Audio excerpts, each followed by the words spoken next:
今年的3月23马祖生，拢是埔子地区正重要宗教活动盛事。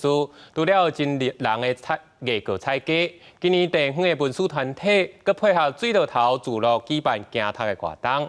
互马祖生这段期间，除了老的通看，佮会当入捌到埔子的在地文化。那蜿蜒它有几个功能啊？包括像那个鹿港那边淡水以前的老街也是这样。第一个听说是防风沙。伫埔子的巷仔内，导览老师向大家绍介叶公镇的建筑风格。埔子的地方文史团体配合马祖生这段时间，带民众用行读的方式来了解埔子历史的演变。因为这一个历史的转变里面，牵涉到很多的文化的路径。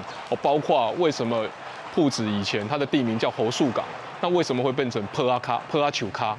它其实就跟妈祖，我们在埔子妈祖来到这个地方是很有关联的。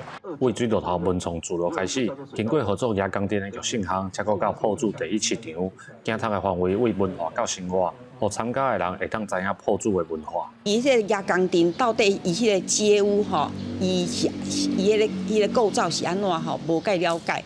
今仔看迄个街屋的侧面吼，知影这个街屋吼，伊头前到后壁吼，规个遮尔长的一户，伊是啥物安怎的构造安尼？除了街仔头巷仔尾的行读，佮有办道的食食文化来呈现地方对马祖生的重视。文史团体表示，因伫埔子投入诚侪时间调查在地历史佮文化，透过活动的举办，唔但要互民众感受宗教的闹热气氛，嘛会当互发生伫这片土地的故事，会当继续保留佮传承。记者林慧婷，嘉义报道。